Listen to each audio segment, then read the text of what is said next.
فَحَمَلْتَهُ فَانْتَبَذَتْ بِهِ مَكَانًا قَصِيًّا. یہ ویسے ترجمہ اس کے پڑھی، اس کی تفسیر ہم نے بڑی ڈیٹیل سے پیچھے کی ہے.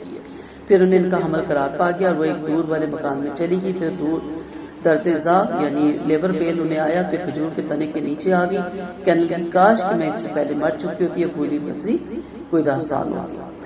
دینی فتنے کے وقت موت کی آرزو کی جا سکتی ہے. اس سے معلوم ہوا کہ دین میں اگر فتنہ آ جائے یا آپ کا دین فتنے میں پڑنے کا سبب بن رہا ہو تو اس وقت موت کی آرزو کی جا سکتی ہے. مریم علیہ السلام کو معلوم تھا کہ اس بچے کو لے کے جب وہ اپنے قوم کے پاس جائے گی، جبکہ وہ جانتی تھی کہ اللہ کا حکم اور آزمائش ہے، لیکن لوگ اس کو برا بھلا کہیں گے، نعوذ باللہ فحشا کہیں گے، تو اس وقت میرے لیے کیسا وقت ہوگا.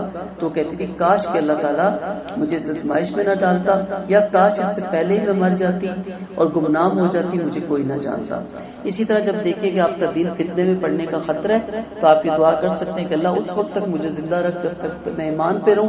جہاں میرے ایمان میں خلل آ رہا ہوں اس سے بہتر ہے کہ تم مجھے دنیا سے اٹھا لی. ادروائز کبھی بھی موت کی دعا نہیں مانگی جائے گی. جس رب سے آپ دکھوں کی خلاصی کے لیے موت مانگ رہی ہیں، تکلیفوں کی خلاصی کے لیے موت مانگ رہی ہیں، اور آپ جانتی ہیں کہ موت میرا رب ہی دیتا ہے، کیا وہ میرا رب زندگی نہیں دیتا؟ کیا میرا رب دکھوں سے خلاصی نہیں کر سکتا؟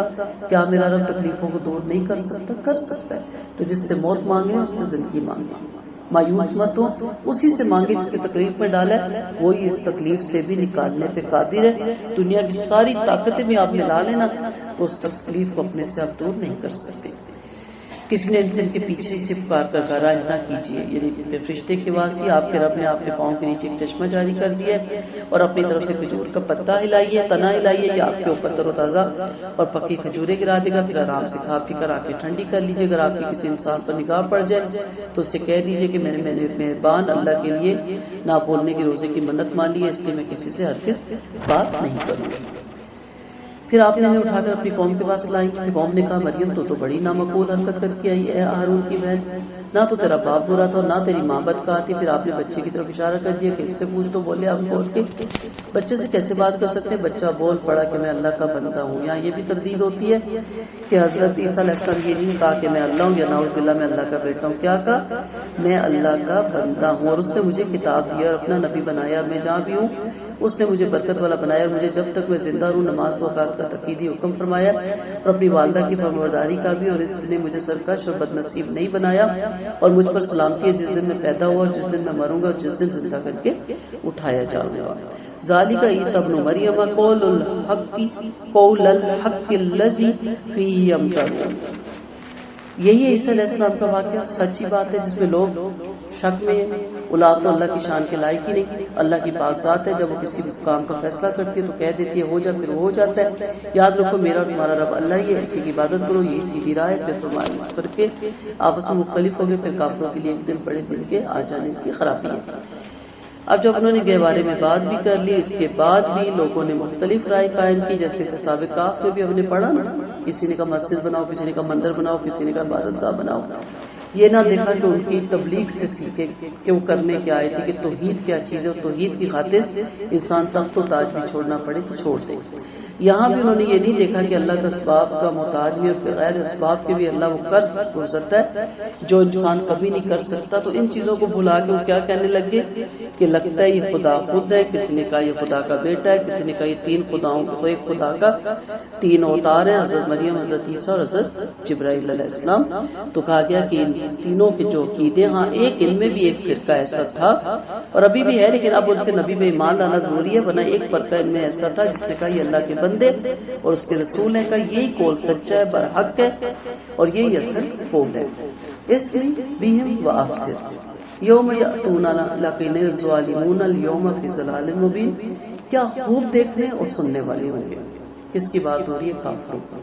جس دن ہمارے پاس آئیں گے، لیکن ظالم آج تو کھلی گمراہی میں. آپ انہیں حسرت والے دن سے ڈرائیں جب کام کا فیصلہ کر دیا جائے گا اور یہ لوگ غفلت میں اور یہ لوگ ایمان نہیں لائیں گے. ہم ہی زمین کے اور زمین والوں کے وارث ہوں گے اور سب ہماری طرف لوٹ کر آئیں گے. قیامت دن کافروں کی قوت بصیرت اور سماعت خوب تیز ہو جائے گی. یعنی کافر قیامت کے دن خوب سنیں گے اور خوب دیکھیں گے. اگرچہ آج دنیا میں ان کے کانوں میں ڈاٹ ہے، آنکھوں پہ پڑتے ہیں، آج بھی ہم سن سکتے ہیں، دیکھ سکتے ہیں، ہم سننا نہیں چاہتے. ہم اپنے مطلب کی بات سنتے ہیں اور اپنے مطلب کی بات دیکھنا چاہتے ہیں، لیکن اس دن وہ مطلب کی باتیں ہٹ جائیں گی اور پھر سارے احکامات سامنے آ جائیں گے. سو اس دن کو یوم حسرت کا، ایسا نہ ہو کہ وہ دن ہمارے لیے بجائے انعامات کے خدا نخواستہ حسرت اور ندامت کا دن بن جائے. تو اس دن کو جیسے رزلٹ آؤٹ ہونا ہوتا ہے تو کچھ کے لیے کیا ہوتا ہے فیل، حسرت کس چیز کی، سال ضائع ہو گیا، ندامت محنت نہیں کی، لوگ کیا کہ یہ پورا سال چک مارتے رہے، یہی ہوتا ہے نا. کچھ کے لیے ہوتا ہے پاسنگ مارکس، چلو سال بچ گیا، لیکن ندامت پھر بھی کہ میں زیادہ محنت کرتا. اور کچھ بچے پوزیشن لینا شروع کر دیتے اور فرسٹ سیکنڈ تک بھی چلے جاتے ہیں، تو یہ تو دنیا کا معاملہ ہے، لیکن اس کا بھی دکھ بڑا ہوتا ہے کہ سال ضائع ہو جائے تو. لیکن وہ لمحے واپس نہیں آتے نا کہ اب سال تو ضائع ہو گیا، اب سال پھر لگاؤ. تو آخرت کا بھی یہی معاملہ ہے کہ ایسا نہ ہو کہ انسان کے یہ کام تو میں کر سکتا تھا، کیونکہ سب سے زیادہ فضیلت کس کی ہوگی؟ ذکر والے کی.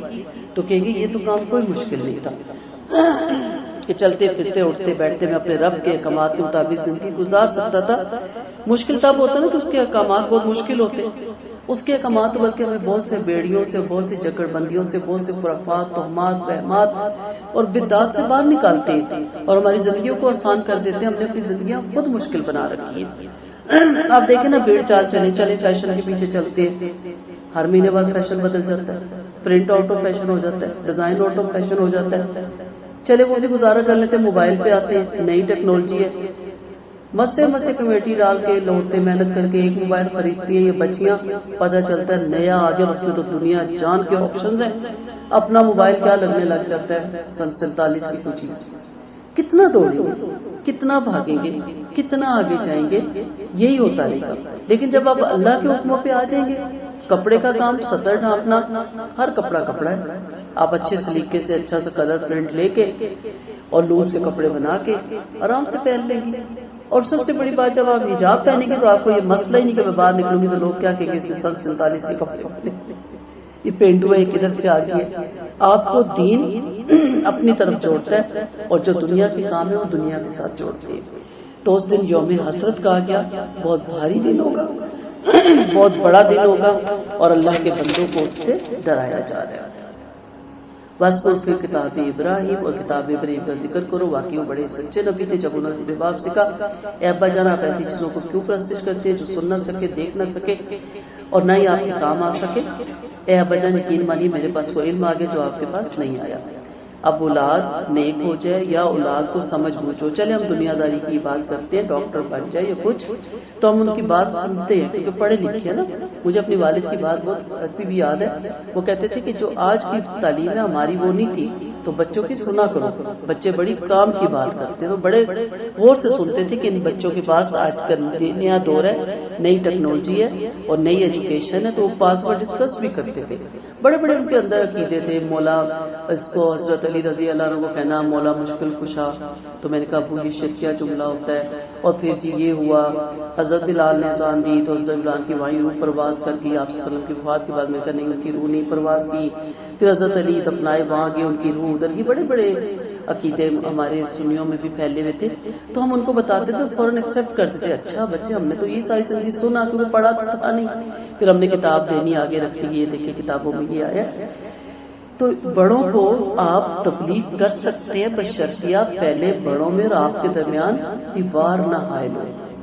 آپ محبت ہو، شفقت ہو، ہمدردی ہو، خیر خواہی ہو. میں مان ہی نہیں سکتی کہ بڑے آپ کی بات نہ مانیں، اور میں اس چیز کو بھی نہیں مان سکتی کہ بچے آپ کی بات نہ مانیں، کیونکہ یہ ہم نے سیکھا، ہمیں گھروں سے بھی سکھایا، پھر قرآن نے بھی سکھایا کہ وہ فاصلہ بیچ میں آنے ہی نہ دے کہ دوری ہو. اتنی محبت ہو کہ بھائی بھی آپ سے مشورہ لے، بہنیں بھی. مشورہ دینے کی بڑے پڑھنے کا شوق نہیں، اصل یہ کہ بیچ میں فاصلہ نہ ہو تو آپ بھی اپنا میسج ان تک کنوے کر سکیں. تو بڑے بھی بات سنتے ہیں. جب آپ آرام سے تسلی سے بیٹھ کے کوئی بات سناتے ہیں تو وہ سنتے ہیں. جیسے میں نے اپنی والدہ کو ایک دفعہ ویسی زندگی میں بات ہوئی، ابھی والد زندہ تھے، تو میں نے کہا آپ سوچے نا کہ جب عورت بیوہ ہوتی ہے تو یہ جو چلیسوں پہ اور جو کلوں پہ اور جو برسیوں پہ وہ پیسہ لگا رہی ہوتی ہے وہ کس کا ہوتا ہے؟ مرد کا چھوڑا ہوا نہیں. نے کہا تو میں کہا عورت کا تو صرف 1/8 حصہ ہوتا ہے، باقی تو ان کے 3 بچوں بچیوں کا حصہ ہوتا ہے بغیر ان کی اجازت کے، جس کا حکم ہے کہ آپ مہینے کے اندر یا مہینے بعد تقسیم کر دیں. چلیں ابھی بچے چھوٹے ہیں، ایک الگ پیسہ ہے، لیکن وہ پیسہ بغیر اجازت کے ورثہ کے لوگوں کو کھلا دیں. تو ایک دم ان کو بات کلک کر دی کہ بات تو بڑی گہری ہے. تو میں کہا پکڑ ہوگی. کیونکہ پھر ماں ہی بڑی ہوتی ہے نا گھر میں، یا بعض گھروں میں تائی چاچی ہوتے ہیں. اب تائی چاچوں سے پوچھے بندہ کہ ان بچوں کی جو جداد ترکے میں چھوڑی گئی وہ آپ کس طرح لوگوں کو کیلے کاٹ کے اور سیب کاٹ کے کھلائی جا رہے اور دیگے پکا رہے اور برقے پکا رہے ہیں اور 4-5 جمعراتیں کر رہے اور پھر چلیسواں کر رہے ہیں. وہ اتفاق ہے کچھ عرصے بعد میرے والد کی ڈیتھ ہوئی اور جو پہلا دن تھا دفنانے کے لیے لے جانے لگے تھے تو میرے بہنوئی نے پوچھا کہ ہاں جی کیا کرنا ہے وہاں لوگ کو لوگ کا پوچھتے ہیں اور سب. تو میں نے کہا والدہ سے پوچھے. والد کو بلایا, انہوں نے کہا کچھ بھی نہیں کرنا. ایک دم میری والدہ نے جواب دیا. اب شوریت کیا ہوگی جس نے منع کیا ہوگا. میں نے کہا جی میری کیا حق اور میری کیا جرت. میری والدہ نے فوراً یہ کہا نہیں میں اپنے بچوں کا مال لوگوں کو نہیں کھلا سکتی, اب یہ ان کا حق ہے اور میں کل اس کی ذمہ دار ہوں. تو سمجھ آ گئی نا بات. آپ بات لاجک سے بتائیں, طریقے سے بتائیں, آخرت کی فکر کر کے بتائیں کہ آپ میں مالک نہیں رہ جاتے اس مال کے جب ایک کوئی ترکے بھی چھوڑ کے مرتا ہے. تو بیٹا باپ کو نصیحت کر سکتا ہے لیکن ادب, احترام اور سلیقے کے ساتھ اگر شرک سے بھی دور کر سکتا ہے. ان کو دنیا کی بھی اگر کسی برائی میں وہ مبتلا ہے تو ان کو اس کا اچھا برا بتا سکتا ہے. تو یہاں کیا کہنے کہ میرے پاس علم آ گیا, علم کی بنا پہ میں بات کر رہا ہوں, آپ میری پیروی کیجئے, میں آپ کو سیدھی راہ پہ چلاؤں گا. اے ابا جان شیطان کی بندگی نہ کیجیے, بلا شبہ شیطان رحمان کا بڑا ہی نہ فرمان ہے. اے ابا جان مجھے ڈر ہے کہ رحمان کی طرف سے آپ پر عذاب نہ آ جائے, پھر آپ شیطان کے دوست بن جائیں. اب کئی والدین ہوتے ہیں نا ناراضگیاں ڈالی ہوتی ہیں لمبی لمبی, آپ آہستہ آہستہ ان کو بتائیں کہ اس کا کتنا گناہ ہے, اگر اسی میں ڈیتھ ہوگی, یا بتائیں اس سے دعائیں قبول نہیں ہوتی, یا بتائیں معاف کرنے والے کی کتنی فضیلت ہے, اللہ اس کو معاف کرتا ہے. انا کو چھوڑ دیں تو ماں باپ کے ساتھ پولائٹلی بات کرتے رہے تو پھر ماں باپ بھی چاہتے تو یہی ہے کہ ہم چھوڑ دیں, لیکن ایک انا آڑی آتی ہے تو پھر وہ بچوں کو کہتے چل تیری خاطر چھوڑ دے, تو کہتے ہیں نا. تو اصل وہ چاہ رہے ہوتے ہیں لیکن ہم ان کے ساتھ بیٹھ کے ڈر کے مارے کہہ نہیں رہے ہوتے. تو بڑوں کو تبلیغ کریں, لیکن بڑوں کو تبلیغ کرنے سے پہلے بڑوں سے بات کرنے کا سلیقہ سیکھیں. بولے اے ابراہیم کیا تو میرے معبودوں سے بیزار ہے, اگر تو باز نہ آئے گا تو میں تجھے سنسار کر دوں گا, مجھے ایک مدت دراز تک چھوڑ جو چلا جا. فرمایا اچھا تم سلامت رہو, میں تمہارے لیے اپنے رب سے دعا مغفرت مانگوں گا, واقعی مجھ پر بے حد مہربان ہے. میں تم سے اور معبودوں سے جن کو تم اللہ کو چھوڑ کر پکارتے ہو علیحدہ ہو جاؤں گا اور اپنے رب کو پکاروں گا. مجھے توقع ہے کہ میں اپنے رب سے دعا کروں گا تو مجھے محروم نہیں کریں گے. باپ نے کہا نکل ہی جا, میں نے نہیں تیری بات سننی. تو انہوں نے بڑے ادب احترام سے کہا کہ اچھا میں بھی ہٹ جاتا ہوں, لیکن اپنے رب سے دعا مانگتا رہوں گا کہ اللہ آپ کو ہدایت دے. تو ابراہیم علیہ السلام نے اپنے والد کی بات مانی اور ان سے علیحدہ ہو گئے. جب علیحدہ ہوئے فلما قضى لهم وما يعبدون من دون الله, کہ جب آپ نے ان سے اس کے تمام معبودوں سے علیحدگی اختیار کی تو ہم نے آپ کو اسحاق کو یعقوب دیا, ہم نے ہر ایک کو نبی بنایا اور ہم نے انہیں اپنی رحمت عطا فرمائی, ان کے ذکر جمیل کو بہت اونچا درجہ عطا فرمایا. نبی کریم صلی اللہ علیہ وسلم کا فرمان ہے جب ایک انسان اپنی پیاری چیز اللہ کے لیے چھوڑ دیتا ہے تو اللہ تعالیٰ اس کا بہترین انعام دیتے. تو حضرت خلیل کے لیے اب ہمارے لیے تو کوئی بڑی بات نہیں نا کہ چھوڑ ہی دینا چاہیے تھا, کافر باپ ہے, بہت بڑی بات ہوتی ہے اپنا باپ چھوڑنا, خاندان چھوڑنا, کنبہ قبیلہ چھوڑنا اور اپنا عقیدہ چھوڑنا, مذہب چھوڑنا, بہت مشکل کام ہے. ہم کہتے ہیں نا کاش ہم آپ صلی اللہ علیہ وسلم کے دور میں ہوتے, اللہ نہ کرے ہم سمیہ جیسی طاقت نہیں رکھتے کہ اپنے پرخچے اڑائیں, عمار یاسر جیسے بھی ہم نہیں ہیں. ہو سکتا ہے اللہ نہ کرے ہم اسلام ہی نہ قبول کرتے. ہمیں تو دو باتیں کوئی کہہ دے تو ہم برقع اتار دیتے ہیں, کہتے ہیں نا برقع نہ پہنا کرو, یا فلاں شادی پہ میں نہیں پہنتی, سب مذاق اڑائیں گے.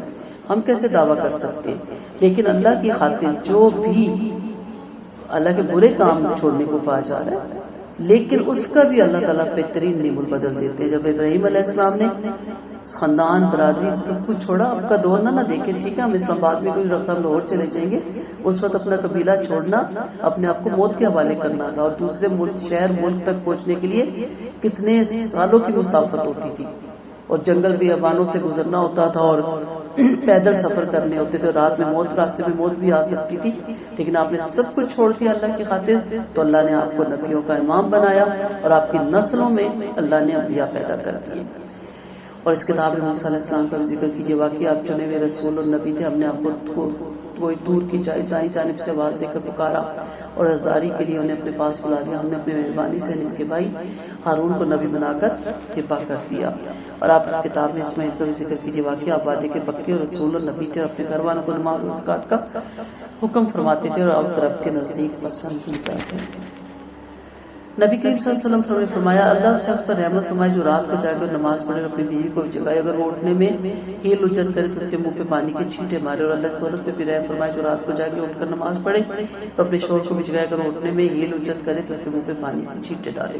تہجد کی نماز کی طرف بھی اشارہ ہے، فجر کی نماز بھی اندھیرے میں ہوتی ہے، تو اتنی ایک دوسرے کی خیر خواہی ہونی چاہیے کہ ایک دوسرے کو تہجد کی نماز کے لیے انسان تیار کرے اور کہے کہ آپ کی آنکھ کھولے تو مجھے ضرور جگائیے گا، اور وہ اگر اٹھ جاتی ہے تو کہ اگر آپ کی آنکھ کھولتی ہے تو مجھے ضرور جگائیے گا۔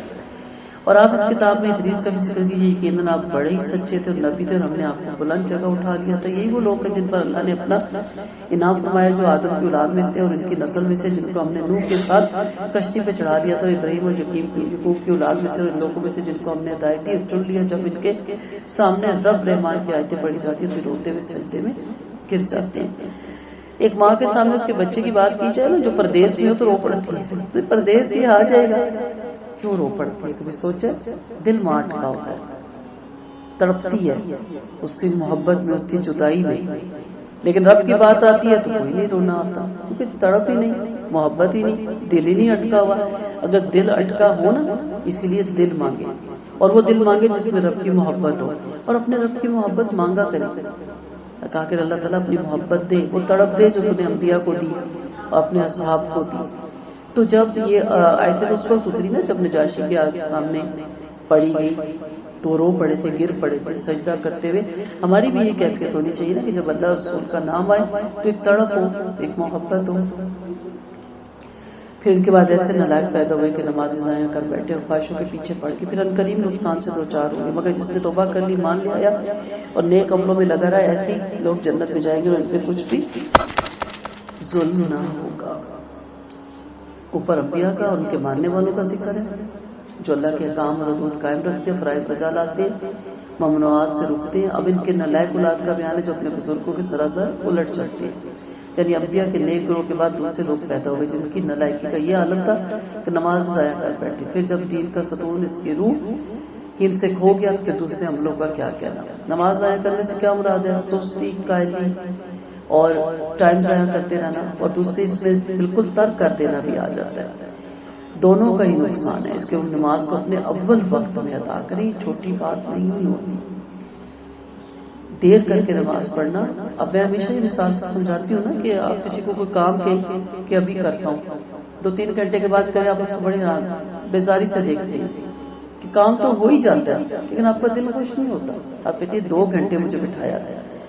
پہلا حکم اللہ کا، جب اللہ کا حکم آ جائے تو سارے کام چھوڑ کے پہلے نماز کا حکم۔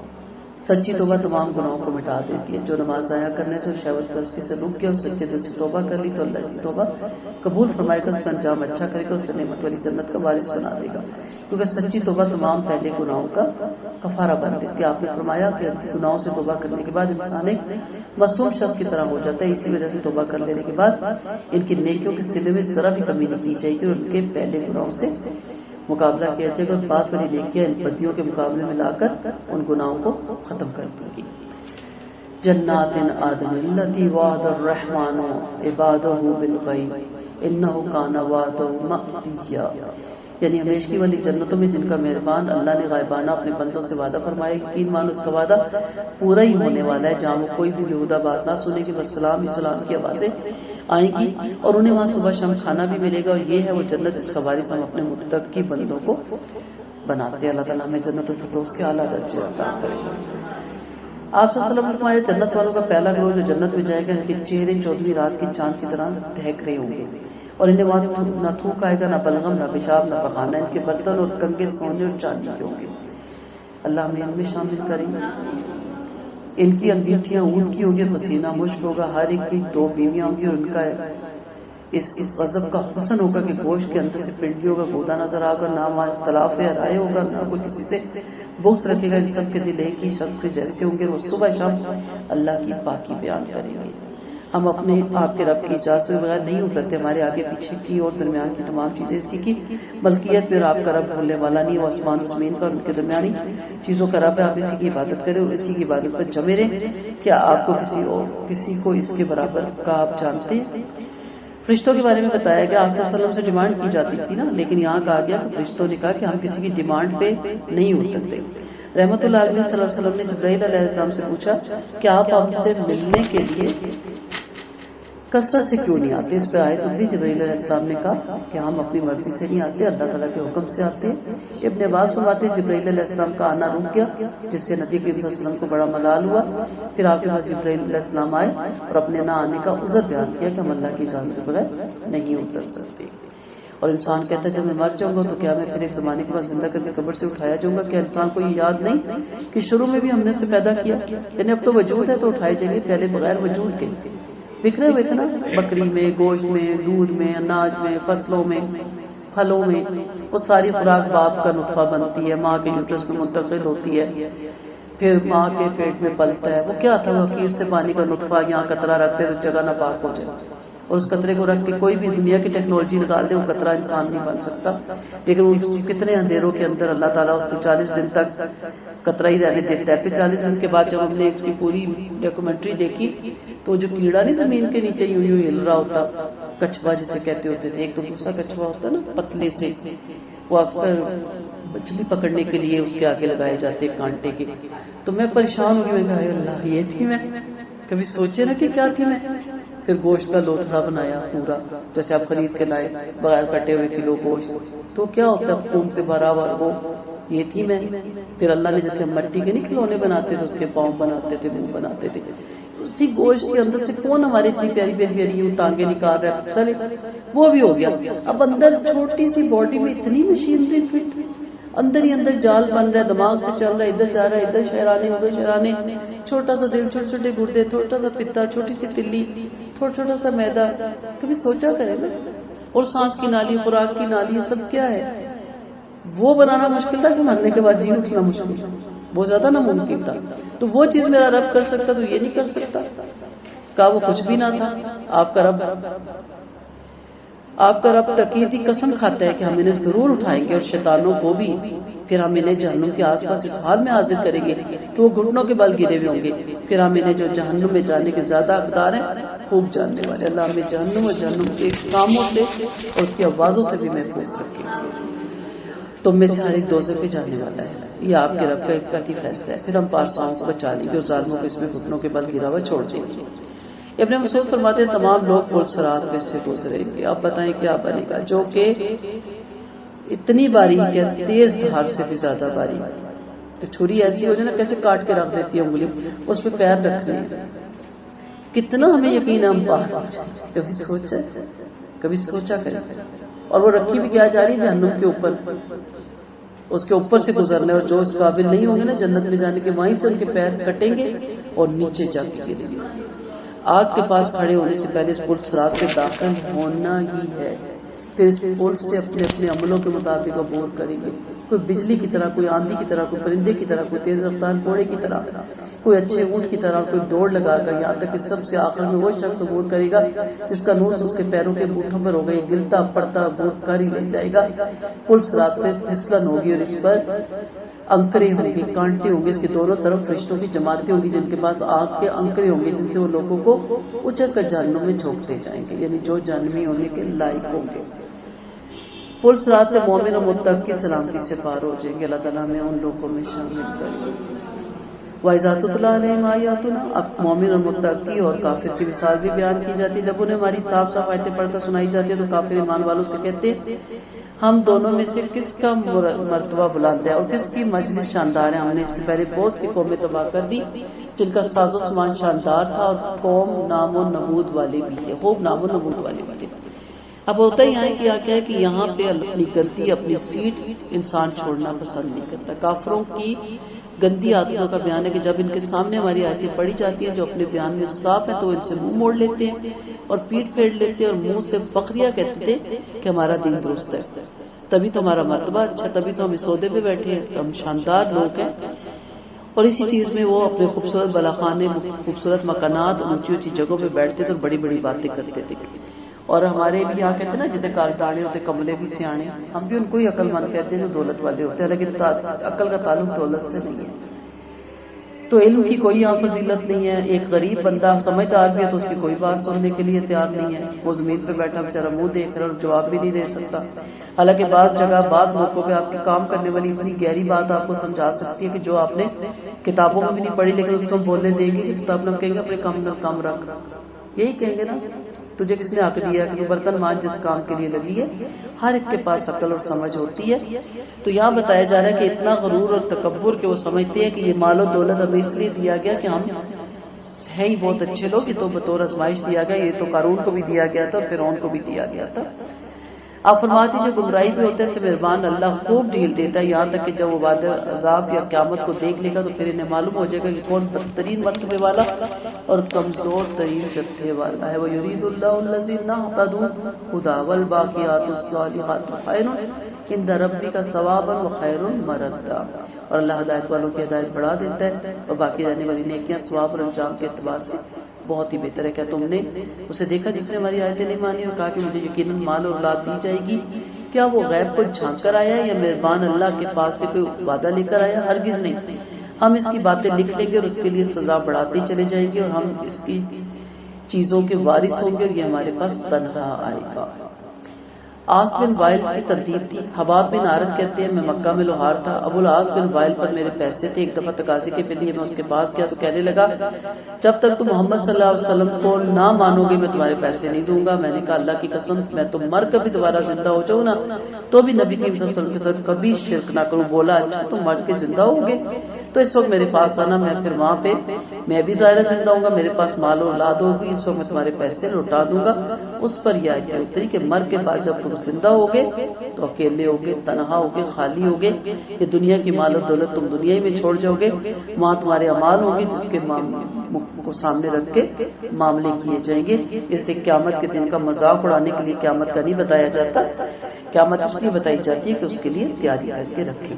ان مشرکوں نے اللہ کو چھوڑ کر غیروں کو معبود بنا دیا تاکہ وہ ان کے لیے عزت کا سبب ہو. ہرگز نہیں, وہ تو ان کی عبادت ہی کا انکار کر رہے ہیں اور ان کے دشمن بن جائیں گے. کہ تم کو معلوم نہیں کہ ہم نے کافروں کے پاس شیطان بھیج دیے تھے جو انہیں خوب اکسایا کرتے تھے آپ ان کے بارے میں جلدی نہ کریں, ہم تو آپ ہی ان کی مدت گن رہے ہیں. وہ دن یاد کرو جس دن ہم پرساؤں کو مہربان اللہ کی طرف سے مہمانی کے طور پر اکٹھا کریں گے اور گناہگاروں کو پیاسے جہنم کی طرف ہانک کر لے جائیں گے اور سفارش کا کسی کو بھی اختیار نہ ہوگا ہاں جس نے مہربان اللہ سے اجازت دے دی ہو. کتنا خوبصورت لمحہ ہے کہ قیامت کے دن اللہ والوں کی مہمان نوازی اللہ کریں گے اور میزبان اللہ ہوں گے. اس سے بڑی اعزاز ہے. اللہ اپنے دوستوں کی طرف سے جو پرہیزگار ہیں اور اس دنیا میں ڈرتے رہتے ہیں, اس کے رسولوں کی پیروی کرتے ہیں, ان کی خبروں کی تصدیق کرتے ہیں, ان کے بتائے ہوئے کام بجا لاتے ہیں, رکے ہوئے کاموں سے رک جاتے ہیں, خبر دے رہے ہیں کہ انہیں قیامت کے دن بطور اپنے مہمان کے اٹھا کے جمع کرے گا اور اولیاء اللہ اس دن اللہ کے مہمان ہوں گے. اللہ تعالیٰ ہمیں اس گروپ میں شامل کرے گا. قیامت دن بڑی آؤ بھگت ہوگی. ایک روایت میں کہ جب مومن قبر سے اٹھے گا تو اس کا استقبال ایک ایسا شخص کرے گا جس کا حسن و جمال چاند کو بھی شرما رہا ہوگا. ایسی پیاری اور منمونی صورت کو بھی دیکھی بھی نہیں ہوگی. اس سے خوشبو کی لپٹیں آ رہی ہوں گی. مومن کہے گا آپ کون ہیں؟ پیکر حسن کہاں سے آیا آپ مجھے؟ وہ کہیں گے آپ مجھے پہچانتے نہیں. مومن کہے گا نہیں میں نے آپ کو نہیں پہچانا, ہاں یہ ضرور دیکھ رہا ہوں کہ اللہ نے آپ کو بہترین خوشبو والا پاکیزہ بنایا اور حسین بنایا. وہ کہے گا میں آپ کا نیک عمل ہوں, دنیا میں آپ کا عمل پاکیزہ معطر تھا, میں وہی ہوں, میں دنیا پہ آپ پہ سوار رہا, آئیے آج آپ مجھ پر سوار ہو. چنانچہ مومن اس پر سوار ہو جائے گا. یاد رکھیں اپنے اعمال ہی حسن بن کے آئیں گے اور آپ کا استقبال کریں گے. اب ہمارے ہاتھ میں ابھی وقت ہے, ایک ایک لمحہ ہے. ایک لمحے میں بھی انسان اپنی زندگی کو بدل سکتا ہے. ہر وہ کام چھوڑ دے جو اللہ اور اس کے رسول کی ناراضگی کا سبب بنے. ہر وہ بات بھی چھوڑ دے جس سے اللہ اور اس کا رسول ناراض ہوتا ہے. ہر اس بندے کو راضی کر دے جس کی ناراضگی میں اللہ کی ناراضگی ہے, جس کی اطاعت میں اللہ کی اطاعت ہے. دلوں کو جوڑیں, اس لیے کہتے کینچی بن کے کانٹے بن سوئی بن کے سیے. ٹھیک ہے, سوئی کتنی چھوٹی سی ہے سی دیتی ہے, کینچی کتنی بڑی ہے کاٹ کے رکھ دیتی ہے. سو کوشش کریں, گین کریں ہر لمحے کو. جس لمحے توبہ کرتے ہیں, آپ نے حدیث پڑھی نا, آپ اسی لمحے ایسے ہو جاتے ہیں جیسے ماں کے پیٹ سے آج ہی پیدا ہوئے. اپنے اعمال خوبصورت بنائیں, حسین بنائیں, نیت اس کو خالص کریں, اللہ اور اس کے رسول کی رضا کے مطابق بنائیں. غلوف کی حد تک اخلاق اچھا کریں. نہیں بھی دل چاہ رہا نا اندر کے معاملے میں, شکر ہے میرے رب نے کہا میں نہیں پکڑوں گا, انہیں کہیں کو دیکھ کے غصہ بھی آ جاتا ہے، چڑ بھی آ جاتی ہے کسی سے، لیکن فیس سے اپنے کوشش کرے اگلے کی دل شکنی نہ ہو. اگلا آپ سے پوچھ جائے، چاہے آپ تھکے ہوئے تھے، آپ بیزار تھے، لیکن اگلا آپ سے پوچھ جائے. وَقَالُوا اتَّخَذُوا الرَّحْمَٰنَ وَلَدًا، لوگوں نے کہا مہربان اللہ بھی صاحب اولاد ہے. بلا شبہ تم ایک انتہائی بری اور بھاری بات کے مرتکب ہوئے، جس کی وجہ سے عجب نہیں کہ آسمان پھٹ جائے، زمین شک ہو جائے اور پہاڑ ٹوٹ کر ریزہ ریزہ ہو جائیں گے. یعنی یہ بات کہ تم مہربان اللہ کی طرف اولاد کی نسبت کرے ہو، حالانکہ مہربان اللہ کی شان کے یہ لائق ہی نہیں کہ وہ صاحب اولاد ہو، اور آسمان اور زمین کے تمام رہنے والے اللہ کے غلام کی حیثیت اس کے سامنے حاضر ہونے والے ہیں. اس نے ان سب کو گھیر رکھا اور گن رکھا، یہ سب قیامت میں تنہا تھا نا، اس کے سامنے حاضر ہوں گے. نبی کریم صلی اللہ علیہ وسلم کا فرمان ہے، کوئی شخص تکلیف دہ باتیں سن کر اللہ سے زیادہ صبر نہیں کرتا. اس کے ساتھ شرک کیا جاتا ہے اور اس کی اولاد بتائی جاتی ہے، مگر وہ لوگوں کو عافیت میں رکھتا ہے، ان کی تکلیفیں دور کرتا ہے اور انہیں رزق دیتا ہے. اپنے بندے سے بھی وہ یہی مطلوب کرتے ہیں کہ آپ لوگوں کی باتیں اور نصیحتیں سن کے بھی اپنا اخلاق پراپر رکھیں، اس میں کمی بیشی نہ، کیونکہ آپ نے تو اخلاق اچھا کس کے لیے رکھا ہے؟ اللہ کے لیے، بندوں کے لیے تو رکھا ہی نہیں. جیسے ایک بزرگ سے کہا گیا کہ آپ دکھ میں، سکھ میں، تنگی میں، ترشی میں ایک ہی چہرہ ہے آپ کا، پولائٹ اسمائلی فیس. تو اس نے کہا میں اس لیے رکھتا ہوں کہ صبح کے اعمال نامے جب شام کے اعمال نامے میرے پیش ہو، میرے 100% نمبر ہو، میں اسی حال میں اپنے رب سے ملوں، مطمئن ٹھہرا ہوا پرسکون. تو یہ آپ کی کوشش ہونی چاہیے نا کہ مجھے رب کے سامنے میرے اعمال نامے پیش ہوں تو پتہ چلے دل پہ بڑا کچھ بیت گیا تھا، میں سہ گئی تھی، بڑا کچھ نشتر چلے، بڑا کسی نے ذلیل کیا، بڑا دکھ دیا کسی نے، میں کس لیے برداشت کر گئی کہ جب تیرے سامنے میرے اعمال نامے پیش ہو تو میں صابر شاکر لکھی جاؤں، درگزر کرنے والی لکھی جاؤں. غموں کو بھی جب تک آپ خوشیوں کی طرح ایکسپٹ نہیں کرتے اس وقت تک آپ صابر نہیں ہوتے. اب بڑی عجیب سی بات ہے، میں غموں کو میں کیوں ایکسپٹ کروں؟ کیونکہ دینے والی ذات وہی ہے، جس نے خوشیاں دی اس نے غم بھی دیے. اگر اس سے محبت ہے، اب دیکھو محبوب کے دیا ہوا مثال بھی اچھا لگتا ہے، اس کی جدائی میں بھی لذت آتی ہے، کیونکہ وہ رہتا تو تعلق اسی کے ساتھ ہے نا. جدا ہوتا ہے، ملتا نہیں، مل نہیں سکتے، یاد بہت آتا ہے، محبت تو اسی سے ہوتی ہے نا. لوگ لاکھ کہتے رہتے بے وفا چلا گیا چھوڑ کے، بندہ کہتا نہیں میرا دل ہی نہیں مانتا. اسی طرح اللہ تو بہت بڑی ذات ہے، خوشیاں دیتا ہے کہ میرے میں بندے ہو، غم دیتا ہے کہ ہاں اب بتاؤ میرے بارے میں کیا رائے دیتے ہیں. وہ میرا اللہ ہے، کچھ بھی کر لے میرا اللہ وہی ہے، میرا رب وہی ہے. کیا ہوا آج میں اس نے مجھے تحفے پہ غم دیا، تکلیف دی، میں اسی طرح ایکسپٹ کروں گا کہ دینے والی جو ذات ہے نا وہ بہت بہترین ہے. تو اس میں بھی کوئی مصلحت ہے جو اس نے مجھے دی ہے. اور اللہ اپنے پیاروں کو آزماتا ہے، گناہگاروں اور منافقوں کو تو وہ نہیں آزماتا. اور صحابہ کرام پہ کوئی تنگی تکلیف ترشی بیماری نہیں آتی تھی تو چیک کرتے تھے کہ ہمارا منافقوں کی لسٹ میں نام تو نہیں. اور ہم دکھی اور پریشان بندے کو کہتے ہیں بددعایا ہوا ہے، اللہ کی پکڑی چھے کسی کا دل دکھایا ہوئے بس. پیغمبروں نے نعوذ باللہ دل دکھائے، صحابہ کرام نے یہ کیا تھا. یہ اللہ اپنے پیاروں کو آزماتا ہے، ٹھوک بجا کے رکھتا ہے، صاف ستھرا کرتا ہے، نیٹ اینڈ کلین کرتا ہے، کیونکہ بیماریوں پہ صبر، تکلیفوں اور غموں پہ صبر آپ کے گناہوں کا کفارہ بنتا ہے. تو کبھی مت گھبرائے زندگی میں. ہاں خود بھی نہ مانگے، ہم بڑے کمزور ہیں، لیکن رب کی طرف سے آ جائے تو بالکل پرسکون رہے. ایک ہی پرپکار سٹائل گزارے زندگی کا. ان الذین آمنوا وعملوا الصالحات سیجعل لهم الرحمن ودا. واقعی جو ایمان والے نیک عمل کرنے والے ان کے لیے مہربان اللہ محبت فرما دیں گے. ہم نے آپ کی زبان میں یہ قرآن آسان کر دیا تاکہ آپ اس سے پرہیزگاروں کو بشارت سنائیں اور لوگوں کو ڈرائیں. ہم نے ان سے پہلے بہت سی قومیں تباہ کر دی، کیا آپ ان میں سے کسی ایک کی بھی آہٹ محسوس کرتے ہیں، کسی کی بھنک سنتے ہیں؟ اللہ مومنوں کو جو نیک عملوں میں مصروف رہتے ہیں اپنے نیک بندوں کے دلوں میں ان کی محبت پیدا کر دیتا ہے. عمل صالح وہ ہے جو شریعت محمدیہ کے مطابق خلوص سے بجا لا جائے. نیکوں کے دلوں میں نیکوں کی محبت پیدا ہونا یقینی ہے. اس بارے میں مختلف سندوں سے حدیث آئی ہے. آپ صلی اللہ علیہ وسلم نے فرمایا جب اللہ کو کسی بندے سے محبت ہوتی ہے تو جبرائیل علیہ السلام کو بلا کر فرماتا ہے کہ مجھے فلاں بندے سے محبت ہے، تم بھی اس سے محبت رکھو. بھی جبرائیل علیہ السلام کو بھی اس سے محبت ہوتی ہے اور آپ آسمان میں اعلان کر دیتے کہ اللہ کو فلاں سے محبت ہے، اے آسمان کے فرشتوں تم بھی اس سے محبت رکھو. پھر فرشتے بھی اس سے محبت کرنے لگتے ہیں. پھر وہ دنیا والوں کے دلوں میں ہر دل عزیز ہو جاتا ہے. اس طرح بغض اور عداوت کا بھی حال ہے. اللہ کی محبت کی نشانی یہ ہے کہ کوئی مسلمانوں کے دلوں میں ہر دل عزیز ہو جائے، جسے پاکیزہ اور حلال روزی نصیب ہو اور زبان سے سچی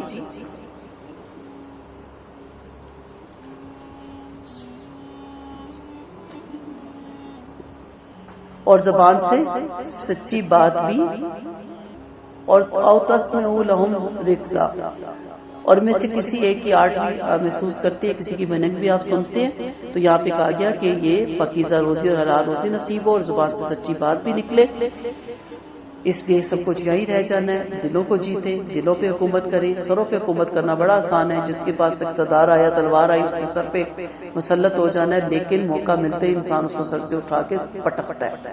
اسلام بھی سروں پہ نہیں آتا، دلوں پہ آتا ہے. پودا اوپر سے نہیں لگتا، زمین سے لگتا ہے. پہلے جڑیں پکڑتا ہے، پھر پھل پودے لگتے ہیں. اگر آپ کے جی میں ڈائریکٹ آم کا پودا اکھاڑ کے اپنے سین میں آ کے لگا دو تو وہ سوکھ جاتا ہے. تو دلوں پہ حکومت کرنا سیکھے، دلوں کو جیتنا سیکھے، دلوں پہ اپنے گھر بنائے، تو پھر انشاءاللہ تعالی ہر بندہ آپ کی بات سننے کے لیے تیار ہوگا.